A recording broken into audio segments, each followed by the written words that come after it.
Awesome. Hello, everybody, and welcome to the 15th episode of Waking Warrior. The purpose of this podcast is to help all veterans to share our experiences, to be vulnerable, to open up, to receive help when we need it. I'm talking today with David Gordon. He's a West Point graduate. He's a leader in the fintech space, and I'm really happy to have you on, man. I'd love for you to give a brief introduction to the people, tell us who you are, and what we need to know about you. Sure. Thanks, Scottie. It's great to be here. So I graduated in 1986. So I can say, spare you the math, I just turned 60. So, but I was -1. Yeah. Well, I was pretty young in my class, but I just turned 60, and I have a 3-year-old. So that keeps me feeling very young. He is my oldest. So that's a little bit about me.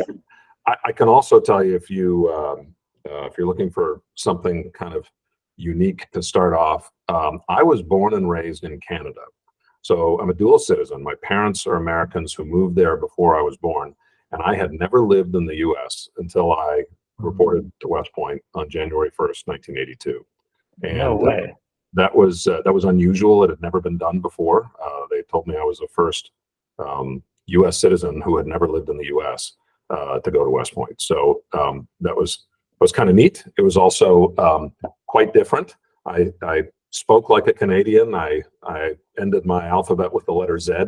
I had to unthink sticking U's in words like color and favor. So, and I do not have a Canadian accent now because it was, I like to say, it was beaten out of me during my plebe year. Yeah, I can imagine. But I sure had to. I had to bury that accent. So. Wow, that's insane. Who did you get back in the day? You had to get your like either a representative or a congressman, right? Yeah. So since I never lived in the States, my grandparents on my mother's side, on my father's side, they were both dead. On my mother's side, they were living in Arizona. And I did the math, and that was a good state to come from because it was relatively uncompetitive compared to, say, the Northeast, where there were hundreds of people going for each slot. So I wrote to both of their senators and to a congressman, and one senator said, "No way," and another senator said, "Sure, I'll interview you." And it was while waiting to interview with that other senator that I found out that the congressman had already nominated me. So my diploma actually says, David Gordon of the state of Arizona, but I've never lived there.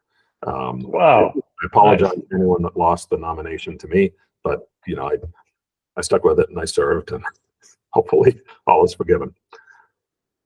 Nice, man. So that's really interesting. So you really wanted to go to West Point then? I mean, because you were doing research down into the states that were going to be less competitive. Yeah, I wanted to be a soldier from the time I was 12, and I knew it when I was 12 years old. And a little bit later, probably around the time I was 14, I decided I wanted to be an officer. And by the time I was 15, I decided I wanted West Point to be that path.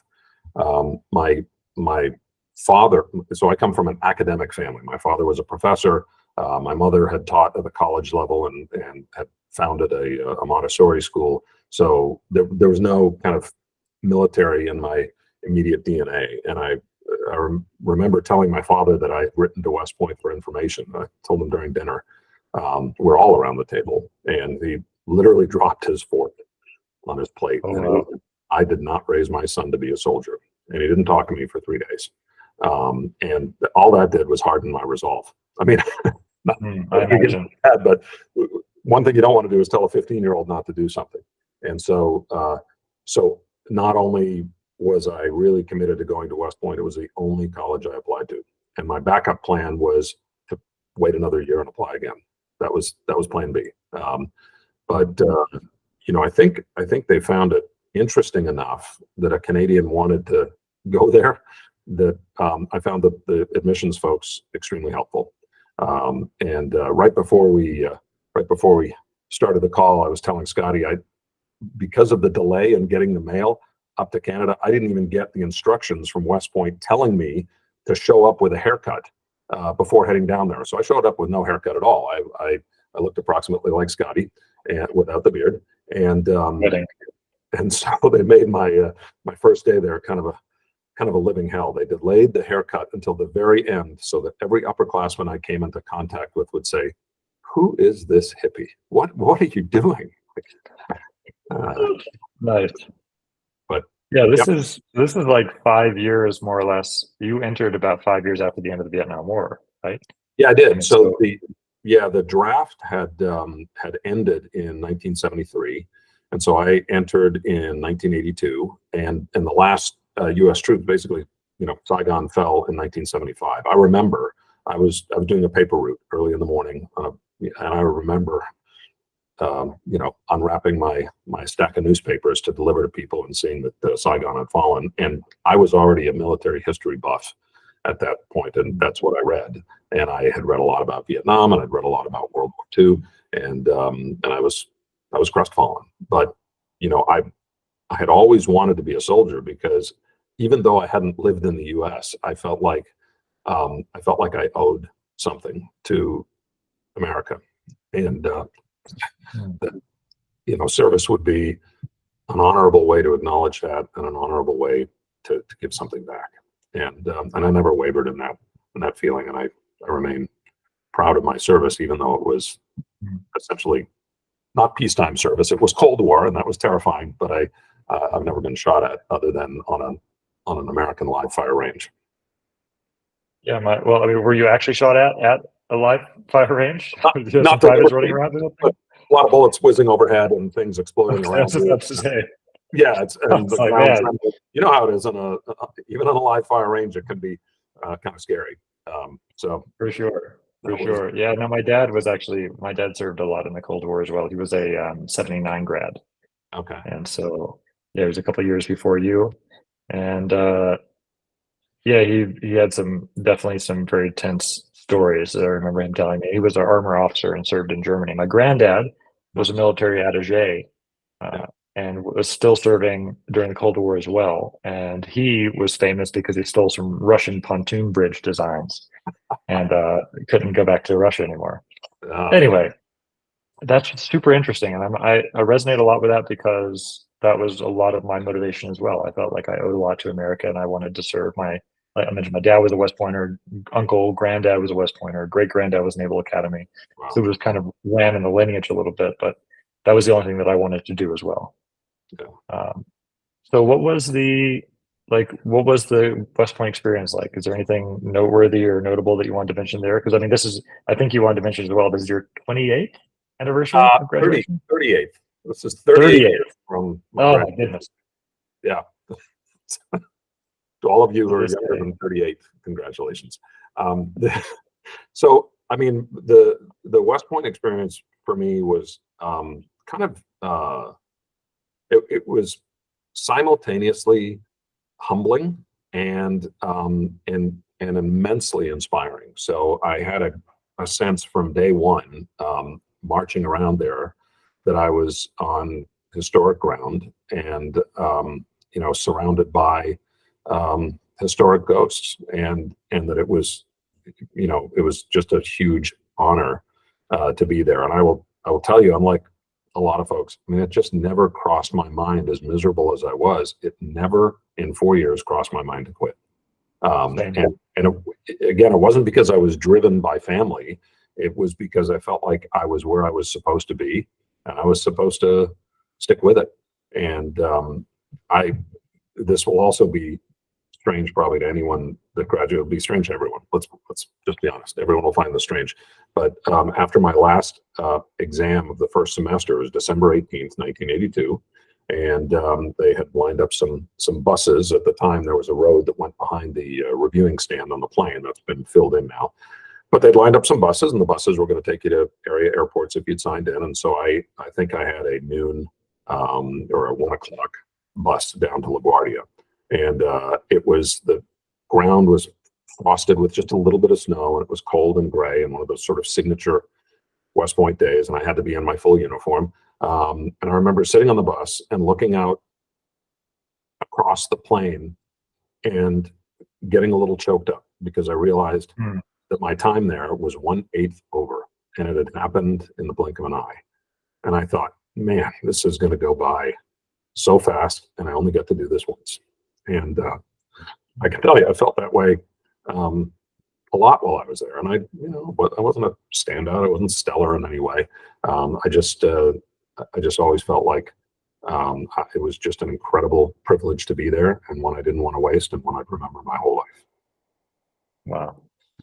Um, you mentioned your dad being a Cold War person, and for those people that don't remember anything about the Cold War, um, although there was not a lot of shooting, it was kind of a terrifying time, because when we went through military science classes and things like that, I was just utterly certain that I was going to face this massive Russian horde pouring through the Fulda Gap using chemical and biological and nuclear, and that it was going to be like, I just kind of believed I would probably die a horrible death. And it didn't dissuade me. It was still something that I had to do, but the prospect of that kind of war was pretty terrifying. Now, was it more terrifying than what the war on terror happened to be? No, it wasn't. I lacked the imagination to see how truly evil individual people could be, and I saw that firsthand on 9/11. I was living in New York, living and working in Midtown, and watched the towers fall, and realized that I had a severe lack of imagination before that. That I couldn't possibly imagine how evil people really could be, but they are, and that only made me prouder of my service and more devoted, I think, to the people that we're still serving, because this isn't free. It's just not, and it takes sacrifice, and thank God there are people that step up and do that. But this took a turn. Sorry, Scottie. No, that's how it goes. Like, this is we do it. I don't do it scripted for a reason. The purpose is to let the conversation flow as it needs to flow. Yeah. And I want to say thanks for your vulnerability and your leadership in sharing those things and showing that emotion. That's what this is about at the end of the day. Yeah. Well, you mentioned in our couple minutes that we talked before this that transition challenges are something that's interesting, and I found leaving the military really difficult. I didn't have a choice. I had injured my knee. I'd actually injured it as a cadet in wrestling. I remember the end of one wrestling class was I guess pleat wrestling, and I looked down at my knee, and I had this cone about 3/4 of it forming on my knee, and instructor was like, "All right, is everyone okay?" And I said, "Sir, can you take a look at that?" He said, "Oh, well, it looks like you popped your bursa. You're going to have to go over to physical therapy." And sure enough, I spent 6 weeks icing it up and doing all kinds of exercise. And they told me that eventually bursitis would probably get me. It wasn't bursitis, but I did. Once I was in the 10th Mountain Division, I was a brand new rifle company XO, and we went down to Fort Pickett, Virginia, to do some urban warfare training. We didn't have our own. Fort Drum was quite a new installation at that point, and we didn't have any urban warfare training facilities. We called it MOUT at the time. I don't know if you still do, but Military Operations on Urban Terrain. Gotta love that. Yeah, that sounds really familiar. I think we still call it the same thing. MOUT is what it was called. And so I was a brand new XO, and I was walking around the site watching our company do some stuff, and I came across a fire team trying to get a grappling hook into a second-story window, and they kept on throwing it up there and missing, and throwing it up there and missing. And so, like a good lieutenant, I said, "Let me show you how it's done." Oh boy! Well, the funny thing is, I got it in the first try. It was beautiful. Nice. As soon as those words were out of my mouth, I thought, you're gonna make an idiot of yourself. But I did a beautiful toss of this grappling hook, and was climbing up, and was just cresting the windowsill when my glove slipped, and I landed on my feet. But unbeknownst to me, I gouged the cartilage out of the underside of the same knee that I'd injured in pleat wrestling, because it was vulnerable, and that was the beginning of the end. I didn't know how badly hurt I was at the time, but after every road march, I remember when we did our EIB, there's this 12-mile, 3-hour, half running road march, and I couldn't walk for like 2 days after that. And so, I got it checked out, and I said, well, the only thing that's going to work for you, guaranteed, is a complete change of lifestyle. So I was medically discharged about 1 month shy of my 5-year mark. And in civilian life, I don't do a lot of road marching, so Yeah. it worked out okay. But Yeah. What was that? I mean, let's just say the knee hadn't been injured. Would you have stayed in for longer? well, it's probably not, and the main reason was I wouldn't have had a choice. So I mentioned that I was in the 10th Mountain Division. My class, the class of '86, was the first class that actually got to choose the 10th Mountain Division as an assignment, and I was the first infantry officer to choose it. So it was nice. I got a standing ovation from all the other infantry guys because they thought I was an idiot. And during my time in the 10th Mountain Division, it didn't get deployed anywhere, and so including to the first Gulf War. So there was a huge riff after that, after the Gulf War, and the Army was cut almost in half. So Rift meaning reduction in force. yeah, reduction in force. And so as a captain with 6 months in grade who hadn't been to the infantry officer advanced course and had no combat experience, it was a virtual certainty I was going to be kicked out anyway. But I got medically discharged a month before everybody else got kicked out. And so they gave me a huge bottle of Motrin and a check that kind of eliminated my indebtedness and said, don't call us again. That was the end of my career. I will tell you, as I was walking out of the building on the day, I've already turned in my ID card, and I'm about to leave Fort Drum for the last time. I got stopped by someone, by an NCO, who said, "Sir, someone's reenlisting. Would you mind administering the oath?" And I'm like, "I'm gone. I'm out of here." I'm like, "You're still in uniform. You can administer that oath." So my last act as an officer was to reenlist someone, which was kind of neat. Nice. That's actually really neat. Yeah. Yeah. So what was the plan then after you got out? You mentioned it was kind of a rough transition for you. Yeah, I'd always thought that it was going to be a lifelong career, and I had files with a couple of the departments at the academy to go back and teach, and of course that was torpedoed. So I had gone through a kind of a recruiting service that placed junior military officers with leading companies, and I ended up getting a job with Johnson & Johnson in sales. And what's interesting is that started for me, I've been in sales since 1991. And I didn't realize at the time that it wasn't a deal with the devil, but I was making a compromise that I didn't know I was making. And for a good, the vast majority of my career up until the past couple of years, I was essentially a solo contributor. I might have an internal partner, but I'd be a sales guy. I'd be out in the field selling things, convincing people to buy the products and making good money to do that. But I wasn't leading at all.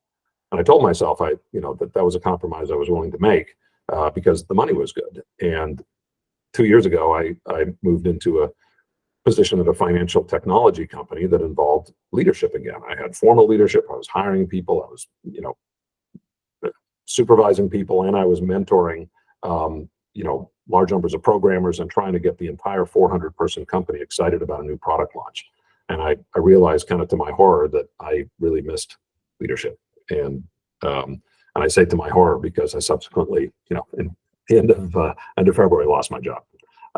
We laid off about 10% of people, and I just happened to be the highest ranking person let go. And now I'm trying to find something else. I have this resume that shows 30 plus years of individual sales work and not a lot of leadership. And I keep having to remind people, look farther down, look at, my military service and the fact that I went to West Point, and you'll see that leadership is, if it wasn't in my DNA to start with, it was after those 9 years. Yeah, I resonate with that. Yeah.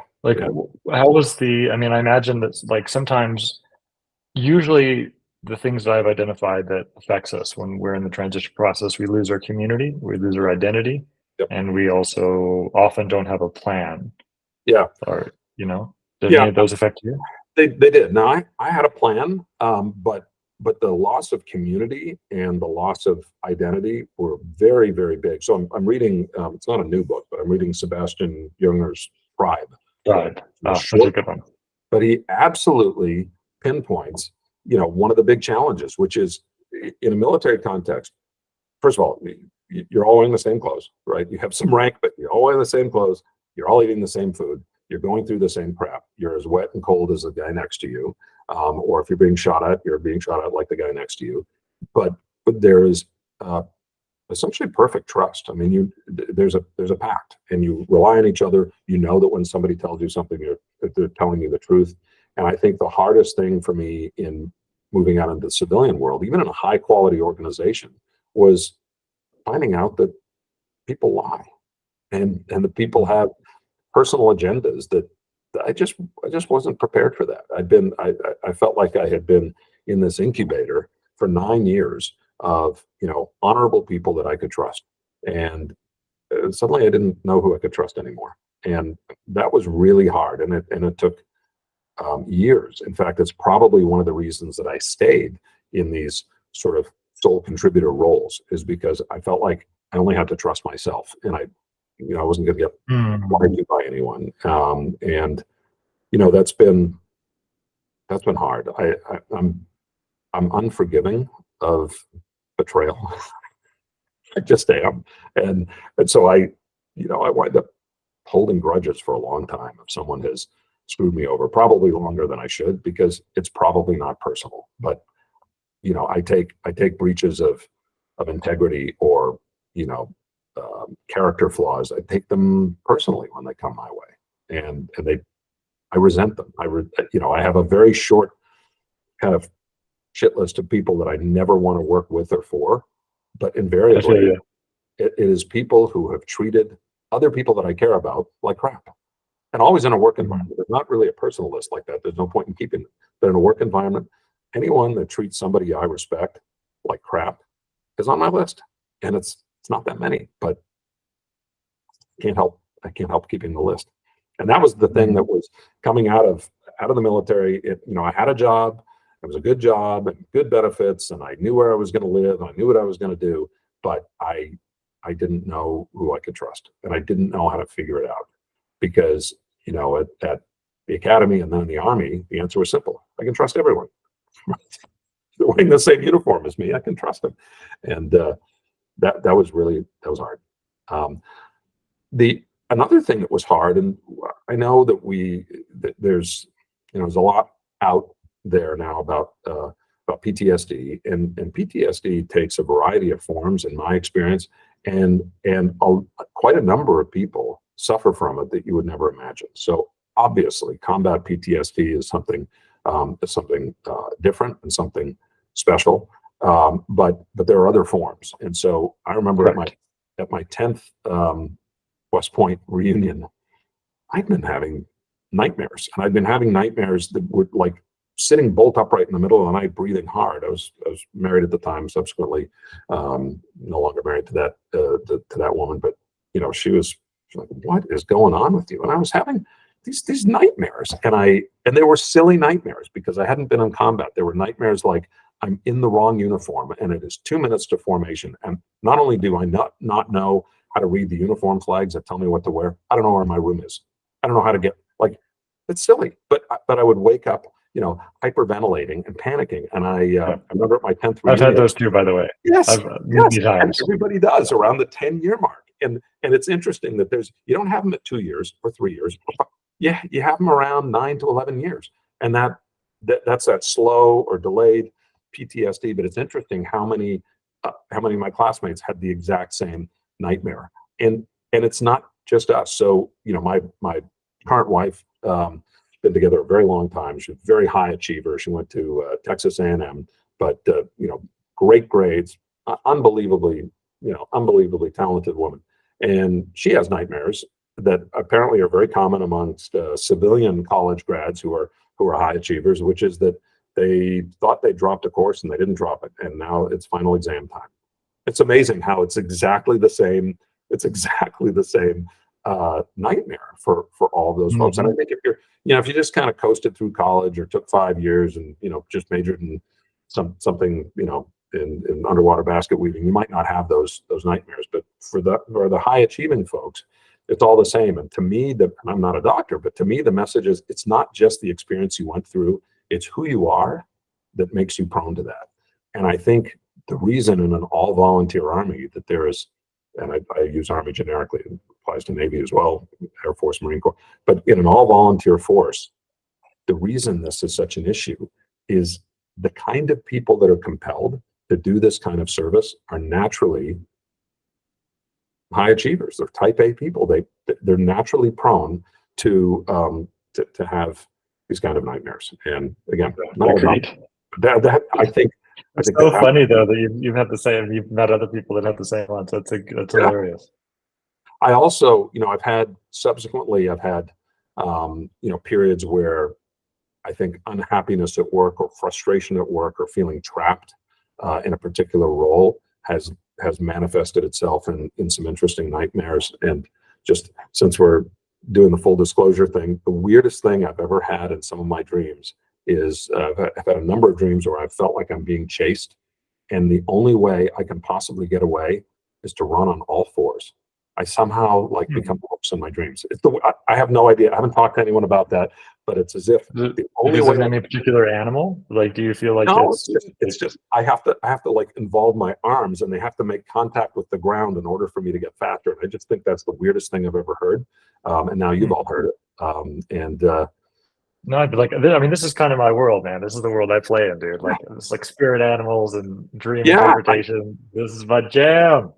I know. Like, I'd be curious if you ever have that again. Like if you're capable of like doing it relatively lucidly, then maybe like ask or try to figure out what sort of animal you're being transformed into.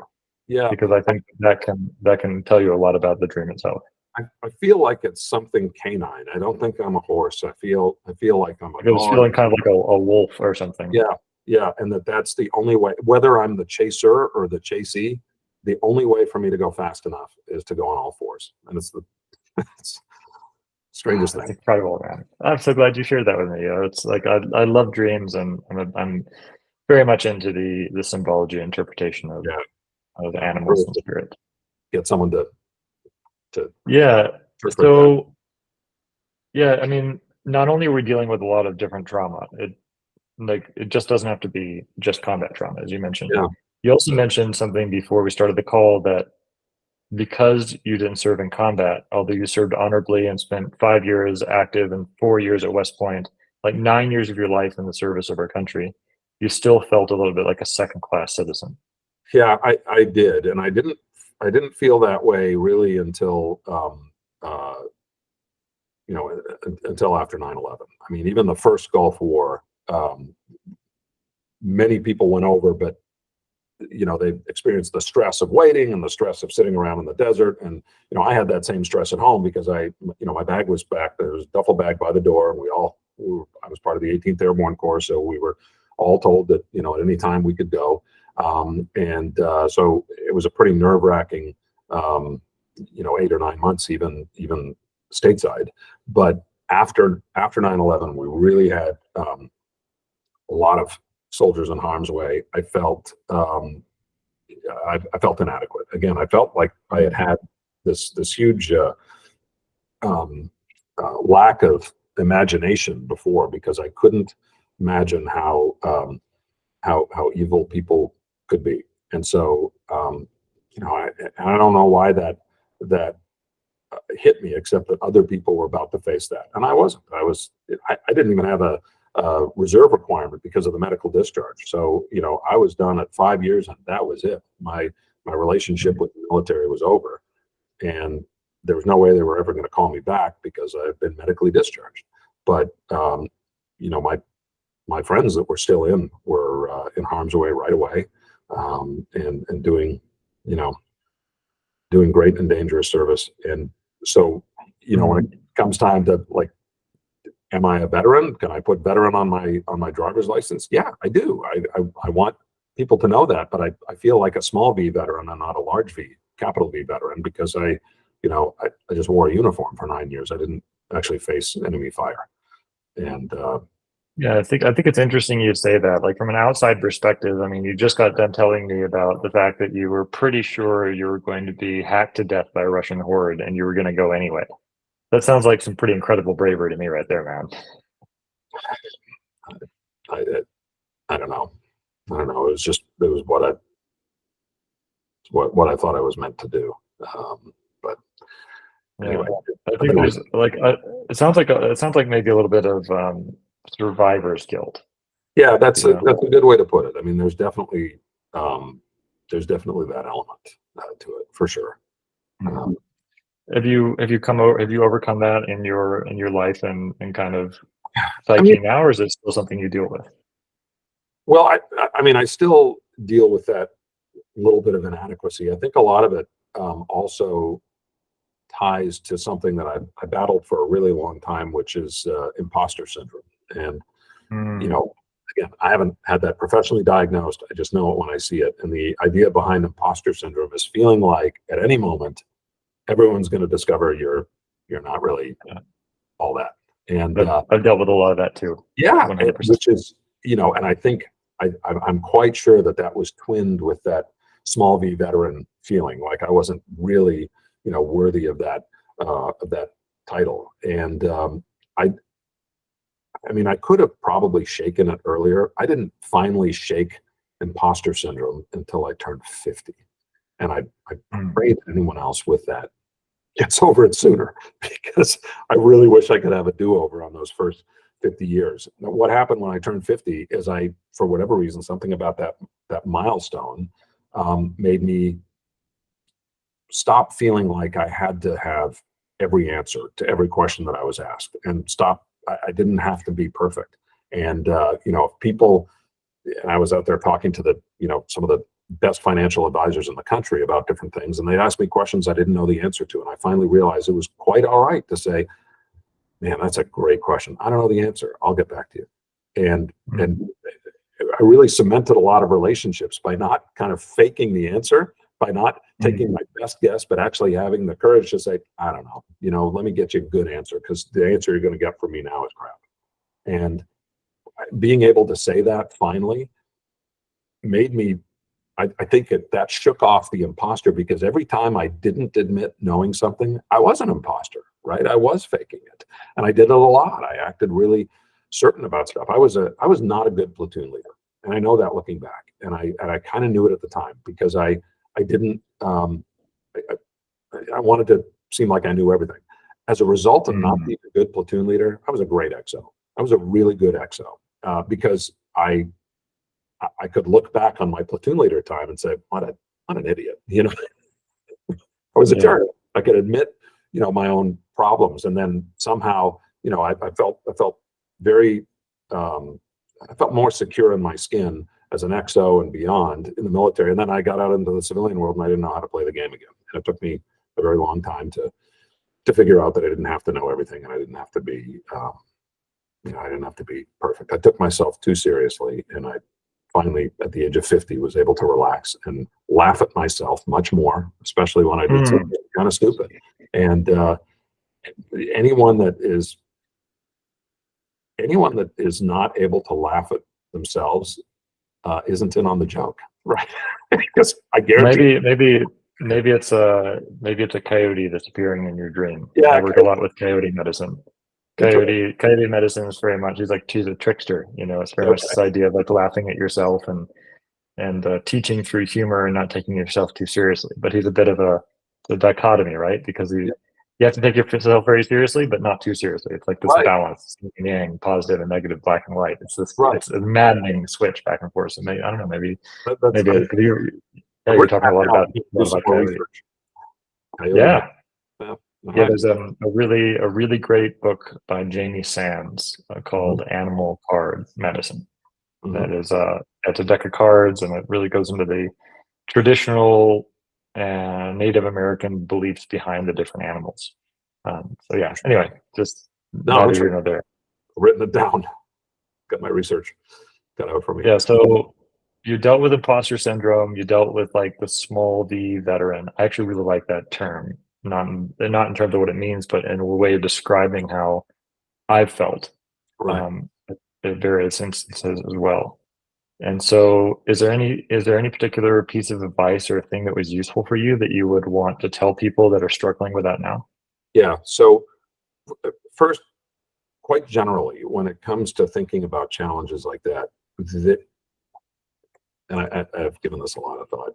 there is, so we are all unique, but there is a difference between being unique and being alone. And we are not alone. And Mm. if you have served, you, whether in combat or not, you have this a family that is willing to listen and willing to help, and that understands what you're talking about. And very often in dark times, there's a tendency to imagine that you're the only person that's ever had this particular challenge. You're the only person that's felt this alone or this dark, and it's not true. Um, I think my eyes were open to that a little bit when probably after our first miscarriage. My wife and I have been married for 10 years. We've been trying the entire time, actually almost 11, been trying the entire time to build a family. We have one son who is with us now. We've had 5 miscarriages, and we had our second son last September, and he only lived for an hour. And the reason I say we're not alone is, I have never watched a friend die. I've never had been with a friend where they were killed in combat or killed in a traffic accident. But I have held my son, 1 hour old, while he died. And so, although that's different from the combat experience, I'm not alone, and you're not alone. And I realized after my wife's, after our first miscarriage, it felt incredibly lonely for both of us, because you imagine that no one else has ever had that. And then you talk to other people and you find that almost everyone has had a miscarriage. And they all have kept silent about it until they find someone else, because it's an incredibly lonely feeling. And so, everyone's situation is unique. Everyone brings unique challenges to it. No two people will ever live the same life, but people's lives rhyme. And so if you feel like you're alone, just absolutely know that you're not. You never are. That's why organizations like yours exist. Yeah. That's so beautiful and so accurate. And it's this tricky, it's like the thing that the trauma wants to do, I feel, is keep itself going. It doesn't want light shone on it. It doesn't want you to get help. And Yep. so it's this lie that it tells you that, like you said, I'm the only one that's felt this way, or no, people are going to judge me, or this or that.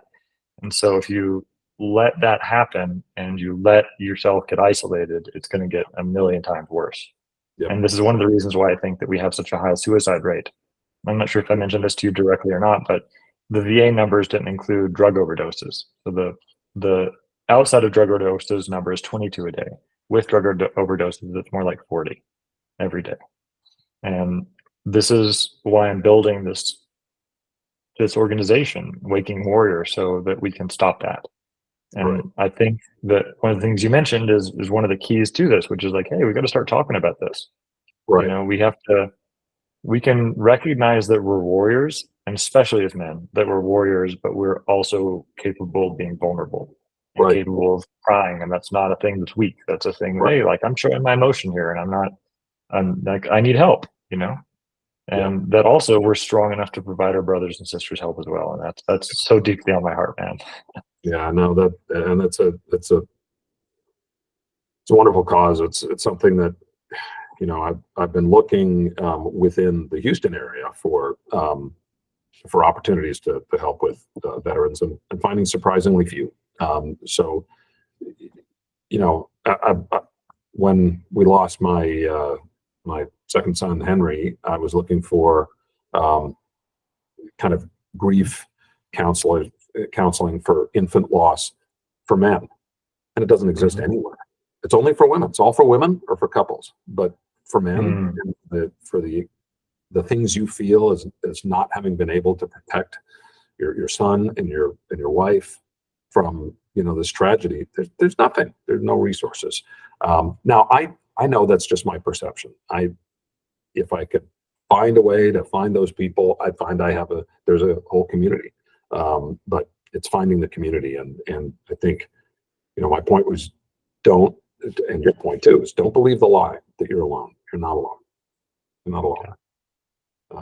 Dude, that's great advice, man. I'm curious. Have you ever hooked up with the West Point Association of Greater Houston? Yeah, so Like, I was involved with that for a little while.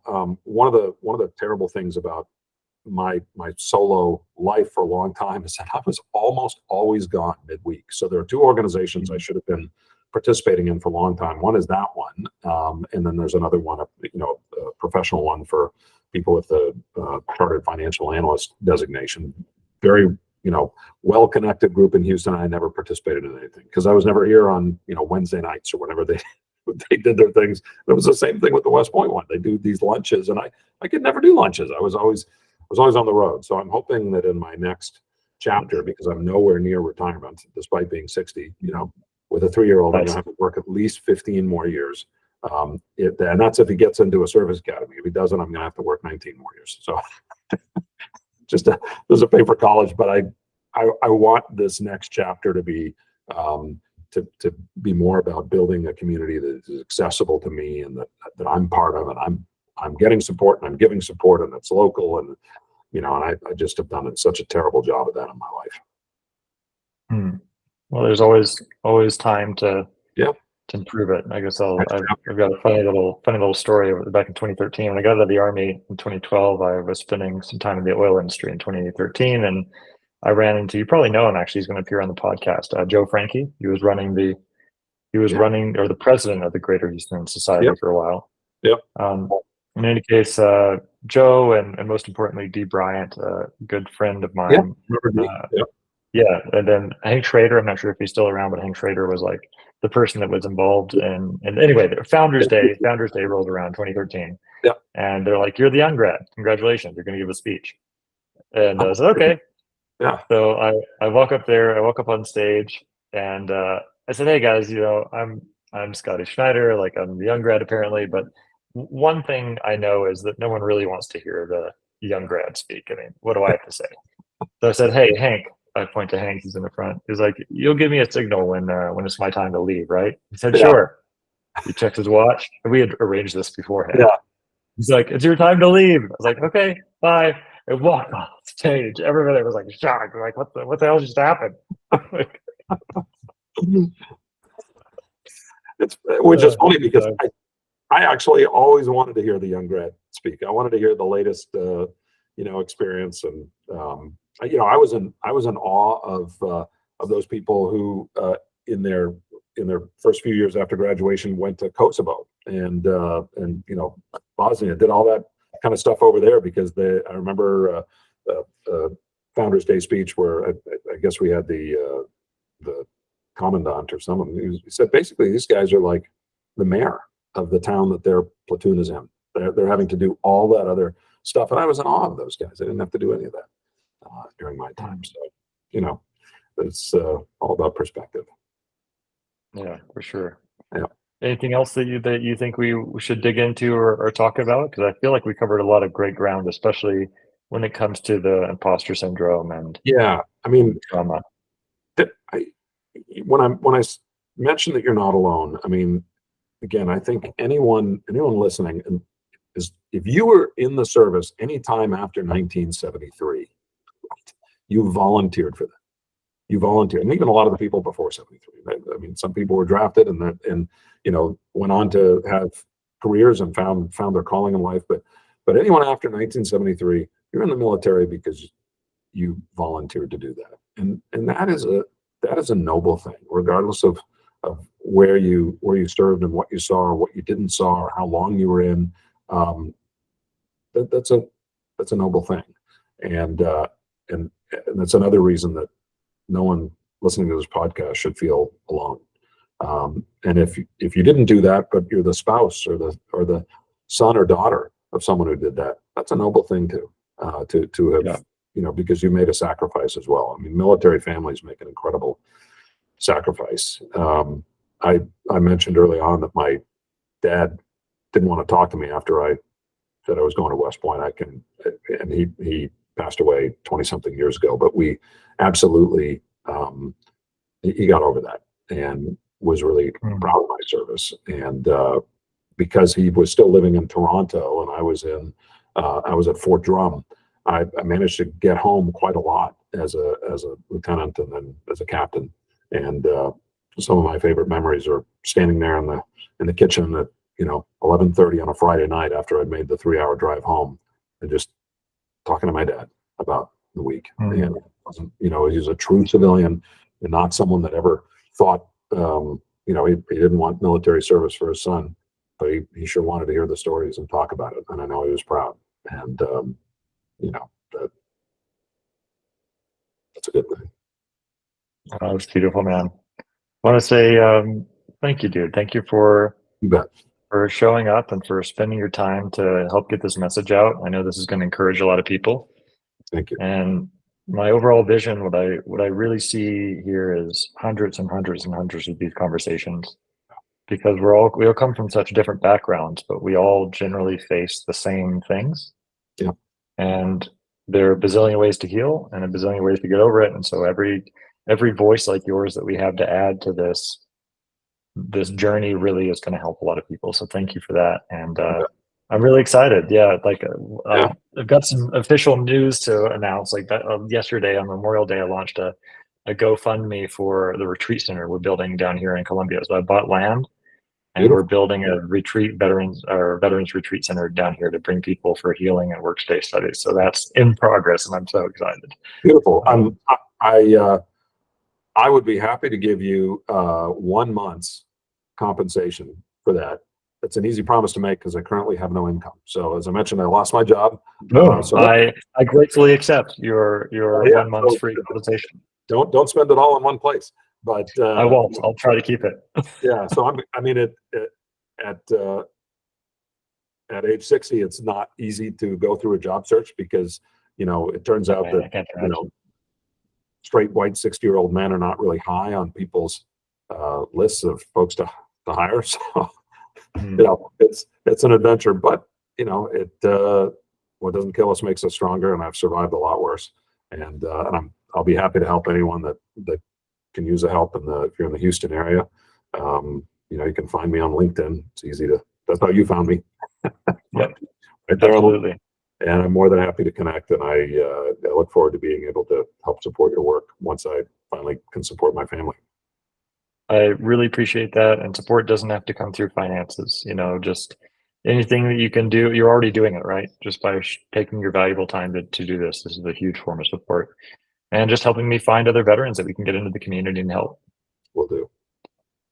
I appreciate you, David. Be well. Have a wonderful day. Blessings to your family. Yeah, you bet.